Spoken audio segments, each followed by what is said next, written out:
to win the game. One of those occasions where they're sitting in the Barnsley dressing room and they're wondering how they haven't at least got 1 point. Yeah, they'll be feeling disappointed because they've had most of the pressure after the first 20 minutes. They dominated most of the game.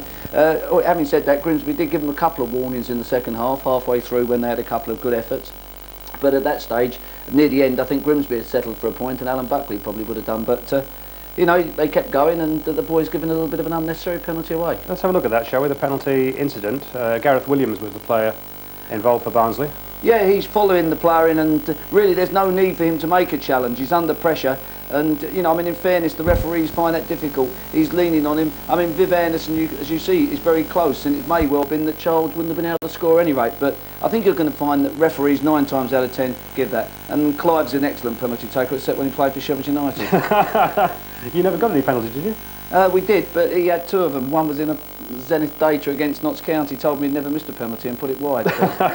OK, stay with us, Dave. We're going to talk management in general after the break, and we're also going to bring you some of the action from yesterday's matches in both Division 2 and Division 3. We're very much hoping that Alan Buckley of Grimsby Town will make the long trip from the far side of the ground and come and join us for that chat as well. So stay with us. We'll also bring you the rest of today's scores from Division 1. That's after this break.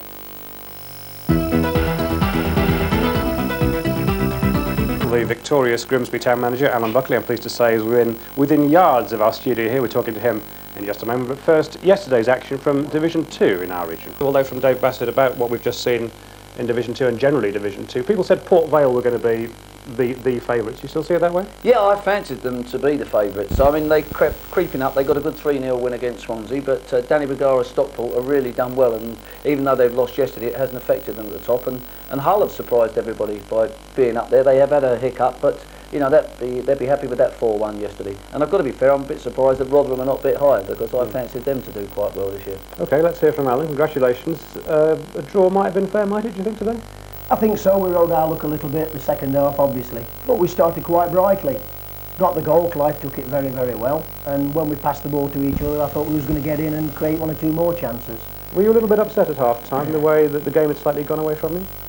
Yeah, I think it was our own problem, you know. I mean, we passed the ball well and kept it quite well the first 20 minutes, and we created 1 or 2 more good chances. Their full-back made an amazing clearance off the line from Paul Groves, and I think that was the turning point for them, really. They started to come at us, goal-mouth incident at both ends. I felt whenever we got the ball on the run-up till half-time, we just proceeded to give it back to the opposition, and that's not our way of playing at all. OK, let's just break off for a moment from the chat and have a look at some more action from Division 3. 5 matches for you, and we start with the team of the moment, really, Scarborough. Scarborough, 2 good results, but in his first Football League job, in his first week in charge, he's just lost his chairman, Geoffrey Richmond. Hope that today... Viv Anderson opposing you today. How do you learn to be a manager? Because ultimately, you're chucked in, and you've got to somehow learn it on the job, haven't you? Well, you're thrown in somewhat, yes. I mean, I was fortunate to become a player manager at the age of 28 when I started at Walsall. I think that's the most difficult job in football, trying to play and manage, as Viv will soon find out. Yeah. Very difficult to keep your mind on the job yourself, you know, playing-wise. And obviously, if other people aren't doing very well, you're trying to put them right as well. And as such, your own performances sometimes suffer. I mean, obviously, you wouldn't tell Viv what to do, but would you be inclined to sort of say, well, he'd really be possibly better off just managing? I think you're right. I wouldn't be inclined to tell Viv what to do. But all right, let me put it the other way. If you had your time again, what would you do? I think I was placed in a unique situation at the age of 28 to manage a football league club, and obviously it was something that I'd planned on going into at a much later age. I think in football it's like a chance. If a chance comes your way in the penalty box, you take what's there. Don't try and make it any better. And I think I decided to take what was there, and I think Viv's right in doing that as well. Dave, do you think people sometimes say, managers sometimes say, in fact, that managers are overrated, that we in the media talk to managers too much, that we should talk to the players? Do you think we've somehow invested the manager with too much importance? Well, or do you deserve all the credit you get? No, that managers have taken on a far greater importance, as I've said before. When the team's doing poorly, the manager gets all the brickbats, everything's the manager's fault, it's not the players. And when things go really well, the manager gets too much adulation, really. You know, there's a happy medium. The manager contributes, he leads the team, but he is dependent upon his players, and the players are very, very important. You know, that's why me and Alan can't play. But people say, Alan, I mean, this is unfair talking about Dave in his presence, but we'll do it anyway. A lot of people would feel that if it wasn't Dave Bassett in charge of that particular club, with one or two exceptions, you'd struggle to find a manager who could do what he's done. I think, given the football club in the state it was in when David first went, you certainly would, yeah. But he's a bubbly personality, isn't he? You know, he knows what he's about as well, football-wise. And without making him too big-headed, I can only stand back in admiration and admire what he's done. Do you ever, either of you, sit back and think this really isn't worth the hassle? I mean, I love it, it's great, but it takes over my life so much that I just wonder whether it's really worth it. I think it's, sorry Alan, I think it's your job and a hobby, and I know Alan's hobby is football as well, and I don't really think it's important, because I like football, and if I wasn't involved in football I'd be coming to watch games and be involved in it anyway. I don't know whether Alan feels, you know, similar. Yeah, it's hard to imagine what I would do. You know, from the age of 15 I've been involved in professional football, say for maybe 18 months. And it's difficult to envisage doing anything else whatsoever. When you watch, as we do, as football fans, as you say, the international performances, do you sympathise in a particular way with the Graham Taylors and the pressures that they come under? In a sense, I can understand the pressures that these people are under, but I think, to be perfectly honest with you, I mean, I've got enough problems at Grimsby Town at the moment without trying to tell other managers how to go about doing their job. I do my job to the best of my ability and let other people get on with doing theirs. Do you think we're totally unfair, Dave, in the media to the England manager? I mean, it appears sometimes that we are. Well, I think it can be out of order on occasions, but you know, if you're going to be the England manager or you're going to be in a high-profile job, you are going to get criticism. I mean, you can get criticism if you're a manager at Grimsby or Sheffield United as well, because the fans want these teams to do well. You have to accept it. You know, I regard it as part and parcel of the job. You know, people go over the top about the criticism, but they also sometimes go over the top with the praise. And you know, if you can't live with your problems and your knocks, don't live with your success. People can happily dream. I mean, you're not going to be offered the England manager's job tomorrow, either of you, but if you were, would you take it? It's a difficult one to answer. I don't think I would. I think the pressure that the current England manager had to endure in the last 2 years has been grossly unfair.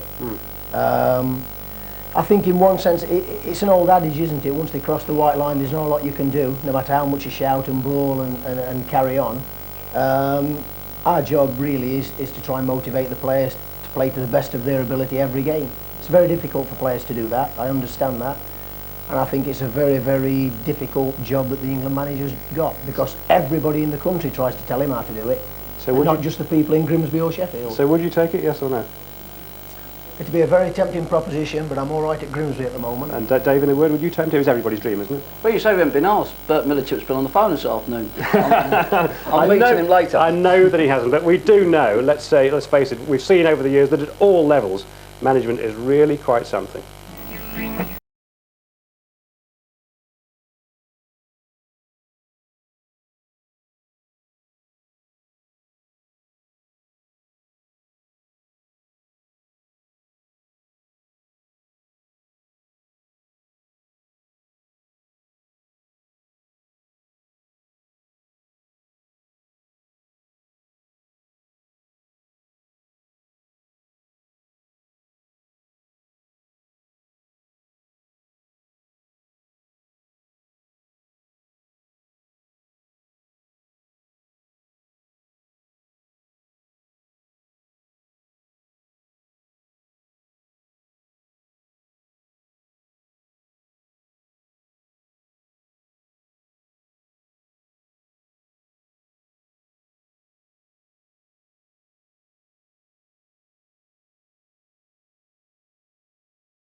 Unforgettable images from Italia 90. In this country today, the latest scores and results for you, starting in the Premiership. Manchester City 2, Manchester United 0. That's 2 goals from Niall Quinn. Manchester United's lead in danger of staying at 8 points as far as they're concerned.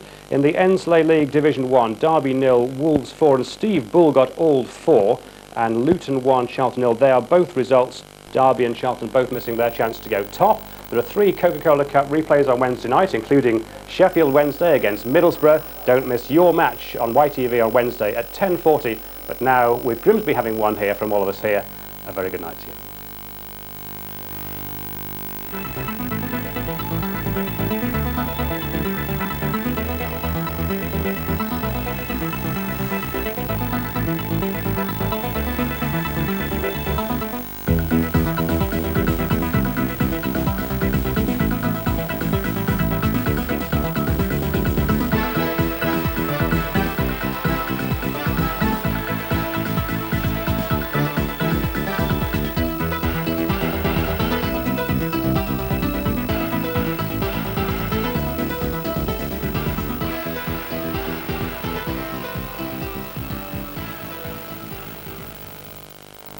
Hello, on tonight's calendar you've heard of the Osmond family, the Partridge family and the Waltons and their part in showbiz legend.